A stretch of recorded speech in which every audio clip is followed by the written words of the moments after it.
नमस्कार. पुण्यातील व महाराष्ट्रातील सर्व गणेश भक्तांना परवापासून सुरू होणाऱ्या गणेशोत्सवाच्या शुभेच्छा. हा सर्व कार्यक्रम 10 दिवस चालतो. तो आपल्याला सगळ्यांना आनंदित जावो व आपलं विघ्न, कोरोनामुळे आलेलं विघ्न लवकरात लवकर हरण हो आणि आपल्या सगळ्यांचं जीवन पूर्ववत सुरू व्हावं ही श्री गणेशाच्या चरणी प्रार्थना. वक्रतुंड महाकाय सूर्यकोटी समप्रभ निर्विघ्नं कुरु मे देव सर्वकार्येषु सर्वदा. भारतीय पंचांगानुसार आपल्याकडे आषाढी एकादशीपासनं म्हणजेच शयनी एकादशीपासून व्रतवैकल्य सुरू होतात. त्यामध्ये श्रावण आणि भाद्रपद, अश्विन, कार्तिक या महिन्यामध्ये एक दिवसाची, 2 दिवसाची व्रतं ही आपल्याकडे येत असतात आणि आपण आपल्या कुलपरंपरेप्रमाणे ही व्रतवैकल्य निष्ठेने आणि श्रद्धेने करत असतो. श्रावण महिन्यात सोमवारी शिवामुष्टी असेल, मंगळवारी महिलांचं मंगळागौर पूजन असेल, बुधवारी बुधबृहस्पतीची पूजा असेल, शुक्रवारी जिवंतिकेची पूजा असेल, शनिवारी मारुतीची पूजा असेल, रविवारी सूर्याची पूजा असेल. अशा ही श्रावण महिन्यातली चालणारी व्रतवैकल्य आपण करत असतो. आपल्या सर्वांच्या श्रद्धेचा आणि आनंदाचा जो उत्सव असतो तो म्हणजे भाद्रपद शुद्ध चतुर्थीपासनं जे पार्थिव सिद्धिविनायकाचा उत्सव सुरू होतो तो सर्वांना आनंदित करणारा असतो. म्हणजे भाद्रपद चतुर्थीपासनं जे कार्यक्रम सुरू होतो त्याची तयारी आपण श्रावण महिन्यापासून सगळी करत असतो. गणेश येणार, पार्थिव सिद्धिविनायक आपल्याकडे येणार, मग त्याची आरास करतो, त्याची पूजा करतो, त्याला नैवेद्य दाखवतो, आरत्या करतो. हे 10 दिवस तर सगळ्यांचे इतके आनंदित असतात की ते कसे जातात हे कोणालाच कळत नाही. या निमित्ताने अनेक चर्चा सुरू असतात. त्यामध्ये काही लोकांना शंका असतात, काही लोकांना काही विचारायचं असतं. तर ह्या सध्याच्या काळात या दूरदर्शनसारख्या किंवा या प्रत्यक्ष चर्चा करण्याच्या ज्या सुविधा उपलब्ध झालेत त्याचा फायदा आपल्या सगळ्यांना मिळावा म्हणून महाराष्ट्र टाइम्सने आज ही आपल्याशी माझं मनोगत किंवा आपल्याशी चर्चा, आपल्या प्रश्नांची माझ्या शक्तीप्रमाणे उत्तर असा एक कार्यक्रम आज त्यांनी ठेवला आहे. मी सर्व श्रोत्यांना अशी विनंती करतो की आपल्याला जो मिळालेला समय आहे या समयाचा जास्तीत जास्त फायदा आपण घेऊन आपल्या मनामध्ये काय आहे, आपल्या मनात उत्सव कसा करावा असा वाटतो, आपण काय केलं म्हणजे आपली उपासना चांगली होईल याबाबत आपण चर्चा करूया. मी प्रश्नोत्तर म्हणत नाही, कारण चर्चा म्हणूया, कारण त्याच्यातनं बऱ्याच प्रश्नांची उत्तरं आपल्या मनामध्ये शंका असतात त्या कमी होण्यासाठी हा असा कार्यक्रमांचं आयोजन आपण आज केलेलं आहे. माझी सर्व श्रोत्यांना विनंती आहे की आपण ह्या माध्यमाचा वापर करून येणारा उत्सव आपल्याला कसा शास्त्रोक्त पद्धतीने करता येईल याबाबतच्या आपल्या मनामध्ये ज्या काही शंका आहेत त्या विचाराव्या. मी माझ्या शक्तीप्रमाणे त्याला उत्तर देण्याचा प्रयत्न करीन. वाचकांकडून एक प्रश्न आला की शाडूची मूर्ती यावर्षी आणा असं प्रशासनाकडून वारंवार सांगितलं जातं आणि मूर्ती दरवर्षी आपण नदीमध्ये किंवा विसर्जन घाटामध्ये त्याचं विसर्जन करतो. तर यावर्षी मूर्ती घरी विसर्जन करा. तर याबद्दलचं थोडंसं सांगा की शास्त्र काय आहे. शास्त्र असं आहे की मूळ ह्या व्रताचा शब्द काय आहे. शब्द असा आहे, हे व्रत आहे, हे पार्थिव सिद्धिविनायकाचं व्रत आहे. पार्थिव म्हणजे काय, माती. म्हणजे पूर्वी अशी कल्पना होती की लोक शेतात जायचे, मऊ माती घेऊन यायचे आणि त्याची मूर्ती बनवायचे आणि त्याची पूजा करून ती विसर्जित करायचे. आता आपल्याला गणेशाबद्दल इतकी प्रीती उत्पन्न झाली कारण कलियुगामध्ये माणसांना 2 उपासना त्वरित फल देणाऱ्या आहेत. कलौ चंडी विनायक, म्हणजे कलियुगात चंडी म्हणजे देवी आणि विनायक म्हणजे गणपती यांची उपासना करून आपण केली तर त्याचं त्वरित फल मिळतं. म्हणजे पार्थिव सिद्धिविनायक व्रत काही आत्ता 100 वर्षापूर्वीचं नाही आहे. हे अगदी युगाच्या सुरुवातीपासून ह्याही सगळी व्रतवैकल्य आहेत आणि त्यामुळे भावना किंवा एकंदर त्या गोष्टीचं नीट न कळल्यामुळे गेल्या 100 वर्षात या सगळ्या गोष्टीपासून आपण दूर गेलो. पार्थिव सिद्धिविनायक म्हणजे थोडक्यात म्हणजे त्या मूर्तीला रंग असो अगर नसो, त्या मूर्तीमध्ये देवत्व मंत्रामुळे येतं. अशा या मातीच्या गोळ्यामध्ये देवाचं प्राणप्रतिष्ठापूर्वक आवाहन करायचं आणि ती विसर्जित करायची. कालांतराने लोकांची श्रद्धा वाढली म्हणून शाडू आला. मग शाडूनंतर आता सध्या प्लॅस्टर ऑफ पॅरिस आलं.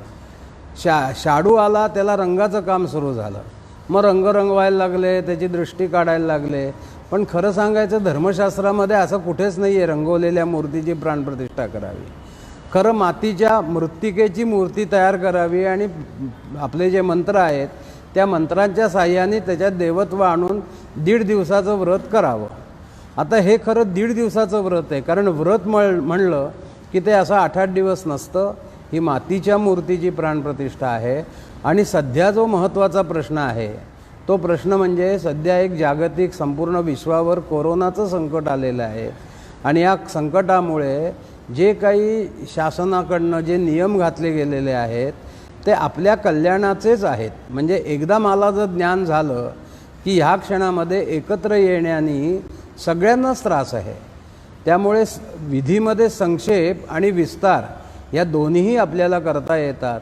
म्हणून माझं सर्व भाविकांना विनंती आहे की आपल्या कुलपरंपरेप्रमाणे गणपतीची प्राणप्रतिष्ठा चतुर्थीच्या दिवशी करावी आणि आपली समजा 1.5 दिवसाची असेल, 5 दिवसाची असेल, 7 दिवसाची असेल तर आपल्या घराबाहेर एक शुद्ध पाण्याचं काहीतरी निर्माण करावं, हौद म्हणा किंवा काही तत्सम, आणि आपल्या मूर्तीच्या आकाराप्रमाणे ते पाणी साठवावं आणि त्यातल्या त्यात आपल्या मनाला आनंद मिळावा.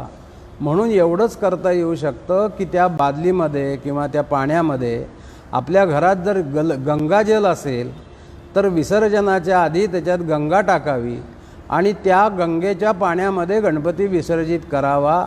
असं केल्याने काही फार फरक पडणार नाही, कारण आत्ता आपल्याला काहीच साधनं उपलब्ध नाही आहेत, परंतु ते विसर्जन तर केलंच पाहिजे. विसर्जन हा त्याच्यातला एक विधीचाच भाग आहे आणि त्यामुळे आपण आपलं सगळं निर्माण करावं आणि त्या पाण्यामध्ये गंगाजल टाकावं. फक्त एवढंच करावं, पाण्यामध्ये गंगाजल टाकावं, गंगेत पाणी टाकू नये. पाण्यामध्ये गंगाजल टाकलं तर ती गंगा झाली आणि गंगेत पाणी टाकलं तर मग ते पाणी झालं. त्यामुळे आपण आपल्या घरामध्ये तसं घराच्या बाहेर त्याची विधिवत आरती करून विसर्जन करू शकतो. फक्त आता प्रश्न असा आहे की अशा प्रकारच्या ज्या मूर्ती असतील, कारण मातीचा गुणधर्म हा पाण्यात विरघळण्याचा आहे, प्लॅस्टर ऑफ पॅरिसचा विरघळणं हा नाही, आणि त्यामुळे हे त्या व्रताचं झालेलं एक नूतनीकरण आहे प्लॅस्टर ऑफ पॅरिसच्या मूर्ती. आता त्याचा प्रश्न कसा व्हायचा, तर हा भविष्यातच काहीतरी एखादा त्याच्यातनं हे निघेल आणि आपण त्याच्यावर मात करू शकू. पण प्रत्येकाने हे लक्षात घ्यावं, हे पार्थिव सिद्धिविनायकाचं व्रत आहे. ह्यामध्ये चांदीची मूर्ती, सोन्याची मूर्ती हा कुठलाही विधी नाही. शक्य असेल तर पार्थिवाचीच पूजा करा आणि ती विसर्जित करा. आपल्याकडे प्रश्न सुरू झाले. पूर्वी प्रतिष्ठापना नक्की कशी करावी थोडक्यात सांगा. मुहूर्त काही त्याचा आहे? हां, या गेल्या 2-4 वर्ष एक असं काहीतरी सुरू आहे की प्राणप्रतिष्ठेचा मुहूर्त द्या. प्राणप्रतिष्ठेचा मुहूर्त असा कधीच नसतो. मध्यान्हव्यापिनी चतुर्थी ही ग्राह्य मानून सकाळपासनं दुपारी 1 वाजेपर्यंत म्हणजे अपराह्न काळापर्यंत आपण तिची आपल्या घरच्या सुविधेप्रमाणे प्राणप्रतिष्ठा करावी. प्राणप्रतिष्ठा यथोचित करावी. आपल्या गुरुजींना बोलवून त्यांच्याकडनं विधिवत सगळं करून घ्यावं. आपल्यापाशी जी उपलब्धता आहे त्या उपलब्धतेप्रमाणे उत्तम प्राणप्रतिष्ठा करावी. आता ते कसं आहे की प्राणप्रतिष्ठेचा विधी आणि पूजेचा विधी हा काही फार मोठा नाही आहे, परंतु आपल्याकडे उपलब्धता काय आहे, गुरुजींची आहे नाही, कोणी सांगणारे आहे नाही. पण आपल्याला फार काही व्यवस्था नसेल तर आपण आपली षोडशोपचार पूजा करून, प्राणप्रतिष्ठा करून आपण गणपतीची प्राणप्रतिष्ठा करायला काही हरकत नाही आहे. प्रश्न आला आपल्याला. गणेश मूर्ती आता जसं महानगरपालिकेकडून आव्हान केलं जातं, तर गणेश मूर्ती चांदीची किंवा पंचधातूची असेल तर चालते. महानगरपालिकेने सगळ्याच गोष्टीत हस्तक्षेप करू नये. धर्म हा विषय धर्माचार्यांशी बोलून, त्या क्षेत्रातल्या लोकांशी बोलून, कारण आत्ताच मी तुम्हाला सांगितलं की हा काही गमतीचा विषय नाही आहे. मी आत्ता तुम्हाला काय सांगितलं, ह्या व्रताचं नाव पार्थिव सिद्धिविनायक पूजन असं आहे. मग आता याच्यामध्ये परत प्रश्न असा येतो की चांदीची मूर्ती केली तर पार्थिव सिद्धिविनायकाचा संकल्प त्याच्यात येऊ शकतो का? पार्थिव सिद्धिविनायकाची येणारच नाही. आणि चांदीची मूर्ती केली तर त्याची प्राणप्रतिष्ठा आणखीन वेगळी आहे. म्हणजे त्याची बरेच त्याच्यात अग्नी आहे, कुद्दाला अग्नी, टंका अग्नी, हे पार्थिव सिद्धिविनायकाशी संबंधित विषयच नाही आहेत. आणि म्हणून महानगरपालिकेने त्यांना करता आलं तर एवढंच करावं की बाबा सगळ्यांनी मातीची मूर्ती घ्या आणि ती पाण्यात विसर्जन करा. महानगरपालिकेने हे आव्हान केलं तर ते योग्य दिसेल. पण चांदीची मूर्ती करा आणि सोन्याची मूर्ती करा, हे आव्हान त्यांनी जे केलं आहे ते धर्माला धरून नाही आहे. पीओपीची मूर्ती शास्त्रसंमत आहे का? हां, पीओपीची जी मूर्ती असते ती शास्त्रसंमत आहे? नाही. म्हणजे पीओपीची मूर्ती तुम्ही घरात शोपीस म्हणून शोकेसमध्ये ठेवू शकाल, पण पीओपीची मूर्ती पार्थिव सिद्धिविनायकाच्या व्रतात तुम्ही वापरू शकणार नाही. शास्त्रीय पद्धतीने किती दिवस गणेश पूजन करावे? याबाबत आपण आता सध्या बोलतोय ते पार्थिव सिद्धिविनायकाबद्दल बोलतोय. आता दोन विषयांची गल्लत होती. आत्ता या करोनाच्या बाबतीमध्ये दोन विषयांची गल्लत होती. एक म्हणजे आत्ता व्रत वेगळी आणि उत्सव वेगळा. आपण घरामध्ये प्रत्येक कुटुंबामध्ये जो व्रत केलं जातं त्याचे नियम वेगळे, त्याचे आचार वेगळे, त्याचे विचार वेगळे. आत्ता दोन्ही गोष्टी एकत्र केल्या जात आहेत. तसं करू नये. उत्सवाला कोणताही नियम असू शकत नाही, कारण ते नियमामध्ये बसूच शकत नाही. पण आपल्या घरामध्ये आपण जो प्राणप्रतिष्ठेचा किंवा गणपतीचा विषय आपण जो म्हणतो आहे, तर खरं सांगायचं तर ह्या परंपरेने हे सगळं वाढलेलं आहे. मूळ ह्याच्याप्रमाणे, कारण ओल्या मातीची जर मूर्ती पूर्वी असेल तर ओली माती किती दिवस ओली राहू शकेल? ती 1.5 दिवसाच्या वरती काही राहू शकत नाही, कारण ती जर कोरडी झाली तर परत ती भंगणार आहे. म्हणून 1.5 दिवसाचा पार्थिव सिद्धिविनायक हाच खरंच योग्य आहे. परंतु काही घरामध्ये काही कारणाने असं बोललं जातं की बाबा माझी अमकी कामना पूर्ण झाली तर मी पुढल्या वर्षी 5 दिवस तुझी सेवा करीन. तर त्या लोकांच्या परंपरेप्रमाणे मग कोणी 5व्या दिवशी विसर्जित करतं, कोणी गौरी गणपतीबरोबर ते विसर्जित करतं. परंतु हा मूळ मृत्तिका म्हणल्यानंतर 1.5 दिवसाचा हा गणेशोत्सव योग्य आहे. आणि त्यामुळे मी मगाशी म्हटलं तसं आपल्या कुलधर्माची परंपरा काय आहे त्या परंपरेप्रमाणे त्या मूर्तीची स्थापना करावी आणि तो व्रत करावं, उत्सव नाही. आता होतं आहे काय, लोक उत्सवाच्या नादात त्या गणेशाची उपासना करण्याची कोणाची भावनाच नाही आहे. सगळे नाचत येतात, ओरडत येतात, ढोल वाजवतात. पण दुर्दैवाने कोणी बाबा गणपतीला 121 प्रदक्षिणा घालत आहे, स्वतःचा देह झिजवत आहेत, कोणी 1000 आवर्तनं करत आहे, कोणी 21 गणपतीला दुर्वा वाहून, नाम वाहून त्याला दुर्वा वाहत आहे. असं कुठेच दिसत नाही. सकाळी एकदा गुरुजी गणपती बसवून गेले की पुढे तो उत्सवच असतं, पण ते उत्सव नाही आहे. घरातला तो व्रत आहे आणि त्या व्रताप्रमाणे गणेशाची सेवा करावी. आणि त्यामुळे हा विस्तार ह्या नंतरचा आहे. आणि दुसरा भाग असा आहे की गणेश चतुर्थीचा आणि अनंत चतुर्दशीच्या गणेश विसर्जनाचा तसा अर्थार्थी संबंध शास्त्रामध्ये काहीही नाही. त्याचं कारण असं आहे, लोकमान्य टिळकांनी स्वातंत्र्याचे विचार बोलण्यासाठी एक व्यासपीठ हवं होतं, म्हणून त्यांनी हा गणेश उत्सवाचा घराबाहेर आणून त्यांनी त्याच्यातनं जो देणारा विचार आहे हा स्वातंत्र्यासाठी देण्यासाठी व्यासपीठ म्हणून त्याचा उपयोग केला. त्यांना 10 दिवस पाहिजे होते, परंतु गणपतीच्या चतुर्थीपासनं 1.5 दिवसाचा गणपती, मग गौरी गणपती, मग तुमचं ऋषी पंचमी, ही सगळी एकेका दिवसाची व्रत आहे. वामन द्वादशीचं व्रत आहे, अनंत चतुर्दशीच्या दिवशी त्या गंड्याची पूजा आहे, तांबड्या दोऱ्याची पूजा आहे, त्याला पत्रीची पूजा आहे, त्याच्यामध्ये हे सगळे एक दिवसाचे आहेत. पण टिळकांनी विचार बोलण्यासाठी जे व्यासपीठ वापरलं त्या व्यासपीठाचा त्यांनी योग्यरित्या उपयोग करून त्याला अनंत चतुर्दशीला विसर्जित करावे असं त्यांनी त्याच्यात एक नियम ठरवला आणि त्याप्रमाणे प्रत्येकाच्या घराप्रमाणे ज्या परंपरा असतील त्याचं पालन करावं.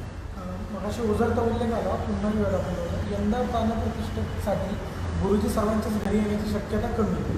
तर अशा वेळी घरीच आपली आपणच प्राणप्रतिष्ठा कशी? काहीही हरकत नाही. शेवटी श्रद्धा आहे, आपली भावना आहे. त्यामुळे आपल्यापाशी समजा सरस्वती रूपी पुस्तक असेल तर त्याच्यातला मंत्र समजा आपल्याला येत नसतील तर त्याच्यात 2 प्रकारचे मंत्र असतात. त्या दुसऱ्या प्रकारच्या मंत्राने आपण प्राणप्रतिष्ठा करू शकतो. काहीही हरकत नाही. कारण ह्या सगळ्या सद्यस्थितीतले हे सगळे प्रश्न आहेत. गुरुची उपलब्ध होत नाही, झाले तरी त्यांना वेळ किती असतो, हा सगळा प्रश्न आहे. परंतु शेवटी भावनाही त्याच्यामध्ये विचार केला पाहिजे आणि आपण आपल्या घरी करू शकतो. तसा काही फार मोठा त्याच्यात हा नाही आहे. मूर्तीच्या उंचीविषयी एक प्रश्न आहे, ती उंची नक्की किती असावी? त्याच्याबाबत विचार असा आहे, घरात 6 इंचाच्या वरच्या मूर्तीची पूजा करूच नाही आहे. म्हणजे 6 इंच उंचीची घरात मूर्ती आणि 6 इंचाच्या वरती देवळात मूर्ती. कारण 6 इंचाच्या मूर्तीची चलप्रतिष्ठा म्हणतात. 6 इंचाच्या आतली मूर्ती असते तिची चलप्रतिष्ठा केली जाते आणि मंदिरात 6 इंचाच्या वरती मूर्ती असते ती स्थिर प्रतिष्ठा असते. दोघांचे विषय वेगवेगळे आहेत. आणि घरातला जो देव असतो चलप्रतिष्ठेने केलेला, तो देवामध्ये देवत्व 3 दिवस राहतं आणि मंदिरातल्या मूर्तीची पूजा नाही झाली तर त्याच्यातलं देवत्व एका दिवसात विसर्जित होतं. आणि त्यामुळे दोन्हीही विषय वेगळे आहेत. पण 6 इंचाच्या वरती मूर्ती असू नये आणि ती सगळ्या शास्त्रदृष्ट्यासुद्धा असू नये. कारण त्याची पूजा करायला अवघड पडतं, काही गडबड झाली तर परत मनामध्ये भीती उत्पन्न होते आणि त्यामुळे 6 इंचाच्या आतली मूर्ती असावी. एक वेगळा प्रश्न आला आहे, नवस बोलून फक्त एखाद्या वर्षी गणपतीची प्राणप्रतिष्ठा करू शकतो का? म्हणजे हे कसे निर्णय तुमचे तुम्ही, म्हणजे नवस बोलतानाच आपण आधी विचार करायचा की आपण हे करू शकू का. आणि मग आता आपण जर 1 वर्षाचीच मर्यादा घातली आहे तर 1 वर्ष बस, पण तसं शक्यतो नाही करू. दुसरा एक प्रश्न आहे, अलीकडे विविध आकृतीमध्ये मूर्त्या बनवल्या जातात, ते योग्य आहे का? गणपती कोणत्या आकृतीत असावा याबाबत शास्त्र काय सांगतं? याबाबत म्हणजे बैठी मूर्ती असावी, मांडी घातलेली असावी, आशीर्वाद देणारी असावी. कारण ह्या आपण देवांचं जे आवाहन करतो ना त्यांच्याकडनं आपण आशीर्वाद घेण्यासाठी हे करतो. त्यामुळे आशीर्वाद देणारी मूर्ती असावी. आता याच्यामध्ये एक असा प्रश्न आहे की दासमारुती आणि वीर मारुती यांची कुठली पूजा करावी. तर ज्याला वीरता प्राप्त पाहिजे त्यांनी वीर मारुतीची पूजा करावी, ज्याला दासभक्ती करायची त्यांनी दास मारुतीची पूजा करावी. तसाच हा विषय आहे. गणेश पत्रींच्या बाबतीत पण एक प्रश्न आहे, ही जी पत्री वापरतात तर ती आता सध्या खूप त्यामध्ये भेसळ आहे आणि अगदी बाबूलच्या काळापासून सगळे येतात. तर मग त्याला पर्याय म्हणून जी आपल्या बागेत आहे ती वापरली तर चालतील का? नाही, पर्याय शोधायला लागलो ना तर मग उत्तर मिळत नाही. परंतु त्यापेक्षा सगळ्या पत्रीच्या ऐवजी गणेशाला दुर्वा प्रिय आहेत. त्या दुर्वा जरी त्या पत्रीचं नाव घेऊन व्हायलं आणि आमच्यामध्ये सुद्धा सगळी पत्री नाही मिळाली तर जी पत्री नसते तिच्याऐवजी आम्ही अक्षदा व्हायला सांगतो की एखादी पत्री नाही उपलब्ध. पण मी मगाशी म्हणलं तसं की देवासाठी कष्ट करायची जी मनामध्ये हे लागते आहे ना तशी आता नाही आहे. सगळंच विकत आणायचं आणि फक्त घरी आल्यानंतर पुढे फोडायचे, ह्याच्यात उपासना होत नाही. गणपतीला नैवेद्याविषयी प्रश्न आहे, गणपतीला नैवेद्य पहिल्या दिवशी कसा असावा? 5 भाज्या करायला हव्यात का? कांदा लसूण न घालावे त्याविषयी? कांदा लसूण हा खरंच म्हणजे त्या कांदा लसूणात कांदा लसूण का नको तर ते तामसी आहार आहे आणि आपण देवाची पूजा करतो आहे तर देवाला शक्यतो सात्विक आहार द्यावा. आणि मी सांगितलं की नाही, तुम्ही तुमच्यापाशी काही नसेल दूध साखरेचा नैवेद्य दाखवला तरीसुद्धा चालू शकेल. परंतु भाज्या इतक्या असाव्या, ते शाकंभरी नवरात्रात तो विषय आहे. परंतु आत्ता ह्या क्षणाला माझ्यापाशी जे दूध साखर आहे, माझ्यापाशी नुसतं एक फळ आहे, त्याचाही नैवेद्य चालतो. देव काही असा अमकच द्या तमकच द्या म्हणत नाही, परंतु देव निश्चित खात नाही. त्यामुळे मग आपण हे सगळं पुढे करतो. अजून एक प्रश्न आहे की बऱ्याचदा मुलं हट्ट करतात घरी. पूर्वी गणपती कधी बसवला नाही पण मुलं हट्ट करतात म्हणून गणपती बसवायचा, तर तो बसवला तर चालतो का? आणि मग त्याला पुन्हा काही वेगळं नाही, मुलं म्हणतायत म्हणून माझं म्हणणं की तुम्ही मूर्ती तुमच्या भावनाशील माणसं आहेत, तुम्ही मूर्ती आणून ती चौरंगावर ठेवावी, परंतु आपल्याकडनं त्या पद्धतीचं पूजाबिजा होणार असेल तर त्याची प्राणप्रतिष्ठा आणि पूजा करावी, नाहीतर मुलांच्या हट्टासाठी घरी आणावा, चौरंगावर ठेवावा आणि आपल्याला पाहिजे तेव्हा विसर्जित करावा.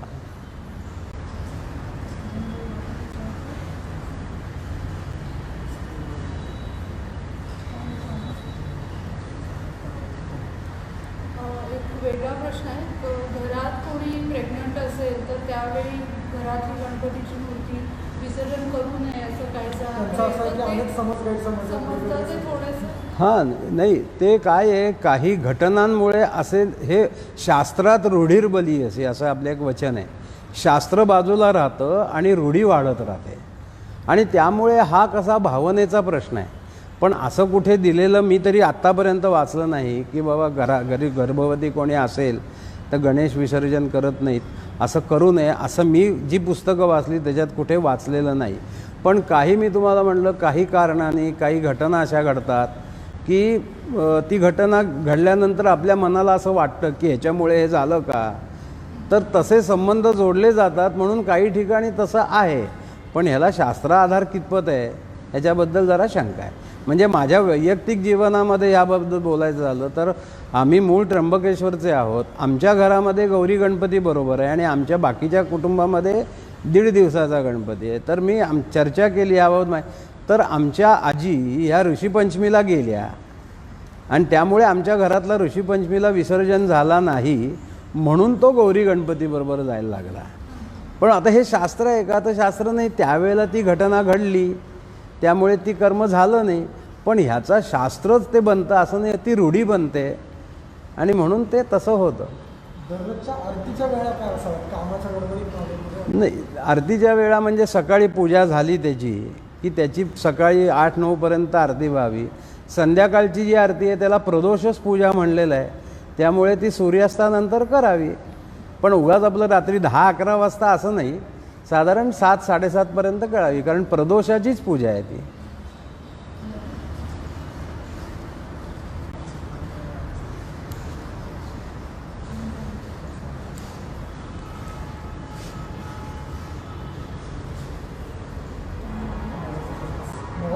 थोडासा प्रश्न वेगळा आहे. नवसाचा गणपती 3 वर्षासाठी नवसाचा गणपती 3 वर्षासाठी बसवता येतो का? नाही, मी म्हटलं तसं हे सगळे भावनिक प्रश्न आहेत. कायदा आणि भावना ह्याच्यामध्ये फरक आहे आणि त्यामुळे भावनेच्या प्रश्नाला उत्तर नसतं कधी, कायद्यामध्ये उत्तर असतं. भावनेचे प्रश्न आहेत. मी म्हटलं की आता तुमची इच्छा आहे बसवा, परंतु त्याचा कालांतराने तो नियम होतो. म्हणून आपल्याला असं काही जे शक्य आहे ते शक्य आहे तेच करावं. कारण आत्ता ही लोक भावनेतनं बोलतात, पण त्याच्या पुढली पिढी म्हणेल हे आमच्या घरात कशाला आणून ठेवलं, असंही त्याचं होण्याची शक्यता असते.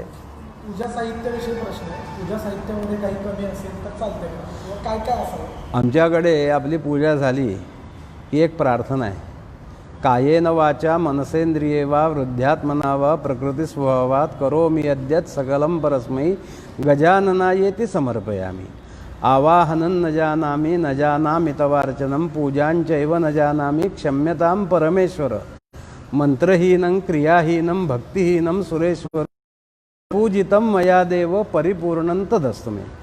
माणूस म्हणला की तो अपूर्ण आहे आणि अपूर्ण जिथं आहे तिथं काहीतरी न्यून किंवा अधिक होऊ शकतं. म्हणजे आपण अपूर्णाचं विचारतोय, एखाद वेळेला अधिकही होऊ शकतं आपल्याकडनं. तर ह्या सगळ्याची शेवटी त्या देवाशी प्रार्थना करून की मी हे मनापासून केलेलं कर्म आहे, माझ्या ह्याच्यातनं न्यून किंवा अधिक काहीही घडलं असलं तरी तू मोठ्या मनाने ही पूजा स्वीकार कर आणि आम्हाला आशीर्वाद दे. आणि माझं तर नेहमी असं म्हणणं आहे, परमेश्वर कुठल्याही कर्माचा आशीर्वाद देतो, तो तुम्हाला त्रास देण्यासाठी त्याचा अवतारच नाही आहे.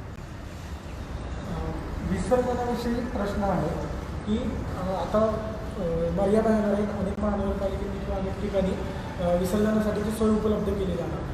तर जे काय आव्हान केले जाते ते शास्त्रानुसार विसर्जन कसं चालू शकतं? मी आत्ता मगाशी सुरुवातीला हा प्रश्न आला होता की आपल्याला ज्या सुविधा आहेत मंडळांसाठी काय आहे, मी मगाशी सुरुवातीला सांगितलं मंडळ हे सगळे अमर्याद आहेत. त्यामुळे त्यांना कुठला, कारण तो म्हणजे मूळ स्वरूप तो उत्सव आहे. तो विषयच वेगळा आहे. घरचं जे आहे ते व्रत आहे, त्यामुळे व्रताचा चांगलं कसं होईल याचा विचार करावा. मंडळांनी ते असेल तर मंडळांनी आपापली मूर्ती विसर्जित करावी जिथं योग्य वाटेल तिथं, आणि परत मूर्ती होती ती जागा ठिकाणी नेऊन ठेवणं. म्हणजे त्यांची मोठी मूर्ती तर काही विसर्जित करत नाहीत. पूजेची मूर्ती त्यांना जिथं योग्य वाटेल तिथं त्यांनी त्या दिवशी नेऊन विसर्जित करावी. पण या निमित्ताने मला सगळ्यांना सांगायचं एक की यावर्षी जर आपल्यासमोर आलेलं करोना नावाचं संकट आहे, त्याचं स्वरूप आपण पाहता आपण आत्ता कुठलाही अतिरेकी विचार करू नये. जे कोणी शासन आहे त्यांनी दिलेले नियम आहेत, त्या नियमांचं जास्तीत जास्त पालन करावं, कारण नियम पाळले तर तुमचं आमचंच कल्याण आहे.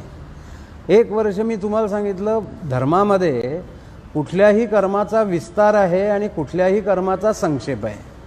आणि त्यामुळे माझं म्हणणं असं आहे की आपल्यावरती यंदा इतकं मोठं संकट आहे की आपल्या अस्तित्वावरतीच प्रश्न निर्माण झाला आहे. आणि मग इतक्या कठीण काळी आपण जास्त त्याच्याबद्दल असं काहीतरी करणं हे योग्य नाही आहे. आपल्याला पाशी पर्याय भरपूर आहेत, त्या पर्यायांचा जास्तीत जास्त मी म्हणून सांगितलं की मगाशी पाणी घ्या, शुद्ध पाणी घ्या, त्याच्यामध्ये गंगाजल टाका आणि गंगाजलात आपली मूर्ती ती विसर्जित करा आणि विषय संपवा, कारण ते तुमच्या आमच्या कल्याणाचा विषय आहे. आणि म्हणून गडबड करू नये. माझी लोकांना विनंती आहे, व्रत, वैकल्य आणि तुमचा उत्सव ह्याच्यात जमीन आसमानाचा फरक आहे. कारण तुम्ही आम्ही काही मिरवणूक काढत नाही, ढोल वाजवत नाही, आपण आपला आनंदात गणपती विसर्जन करतो. परंतु यंदा तीसुद्धा परिस्थिती आपल्यावर राहिलेली नाही. आणि त्यामुळे ह्याच्याशी सामना करायचा असेल तर कुठलाही प्रश्न प्रतिष्ठेचा करू नये. जे कोणी शासन आहे त्यांनी जे आपल्याला आदेश दिलेत, आता तुम्ही मगाशीच म्हणलात की महानगरपालिकेने सोन्या चांदीच्या मूर्ती बसवा, असं काही होऊ शकत नाही. कोणाला शक्य आहे सोना चांदीच्या मूर्ती करणं? मग उद्या असा एक प्रश्न येईल की श्रीमंतांनीच गणपती बसवावा, गरिबांनी बसवूच नाही. आज मृत्तिकेची मूर्ती सामान्यातला सामान्य आणि असामान्यातला असामान्य हा घेऊ शकतो आणि व्रत करू शकतो. त्यामुळे अशी आव्हानही काही करू नयेत. लोकांना आत्ताच्या या स्थितीत राहून व्रत करा एवढं आवाहन करणं हे योग्य आहे आणि ते आपण साठी पाळावं. 2-3 प्रश्न आहेत शेवटचे. बोला. काही जण शंकांचं निरसन करून घालत.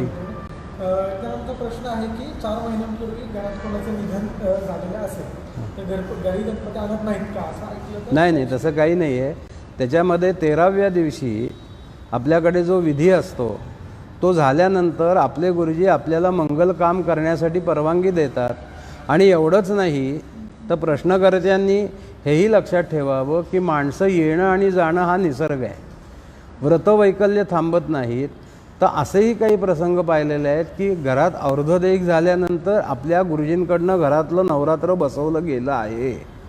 फक्त त्याचा उत्सव नाही, ते गुपचूपपणे बसवायचं आणि त्या गुरुजींना सगळं ते आपल्या वतीनं करायला सांगायचं. त्यामुळे असं थांबत नाही. हे म्हणजे ह्या प्रश्नाला तसं काही हे नाही आहे.